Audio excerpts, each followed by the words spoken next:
bien le bonsoir, j'espère que vous allez bien. Nouvelle vidéo, nouvelle unboxing, vous reconnaissez, caméra sur la tête pour les POV. Aujourd'hui, nouvelle unboxing d'un produit que je viens de recevoir de chez WL Mouse, qui font des superbes souris de base. Par exemple, je vais faire cette jolie souris, je vais s'ouvrir la WL Mouse Beast It's Fabulous. Ils ont accepté de collaborer avec moi et de m'envoyer leur tout dernier modèle qui va bientôt sortir en fait. La WL Mouse Beast Miao. Souris du coup faite pour du fingertip.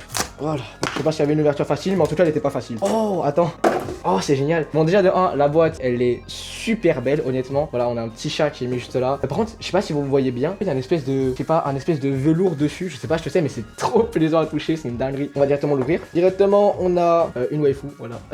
Directement, on a un petit splasher. Bon, honnêtement, ça j'en ai un peu rien à foutre. Et directement, on se retrouve avec l'intérieur de la boîte qui est plutôt clean en vrai. Qui est vachement clean. On a le strict minimum en fait. On a le dongle en forme de chat. C'est vraiment le dongle classique des WL Mouse, si je dis pas de bêtises. Du moins les versions en édition limitée.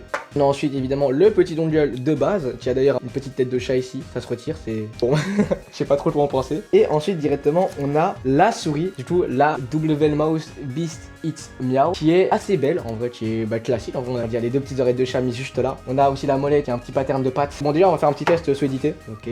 En vrai, en général, les fingertips, elles sont assez solides. Là, directement derrière. Ouh, oh, ouais, attends. Ok, là, ça plie. Là, ça plie fort. Là, en fait, je viens de la plier. La barrette là, je sais pas si vous voyez. Mais en gros, la barrette là où il y a mon doigt, elle vient de se plier. Qualité de construction aussi, qualité des clics.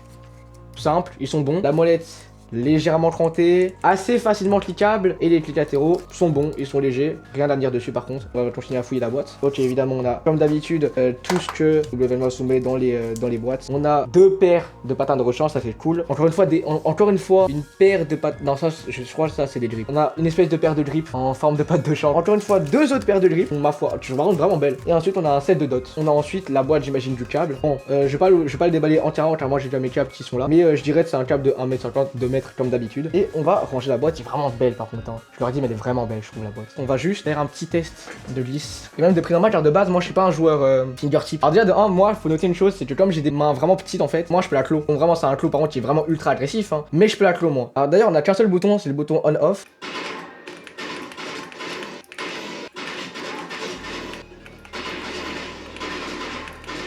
Folle. Tac, c'est bon. Donc bref, on a fini le petit test de cette Beast It's Miao. Cette souris, je crois, coûte 150 € sur Matisport actuellement en précommande. N'hésitez pas à utiliser mon code Dignity pour avoir 5% de réduction sur tous les périphériques vendus sur le site. N'hésitez pas à commenter, liker, partager et vous abonner. Moi je vous dis au revoir et à la prochaine. Allez, bye bye.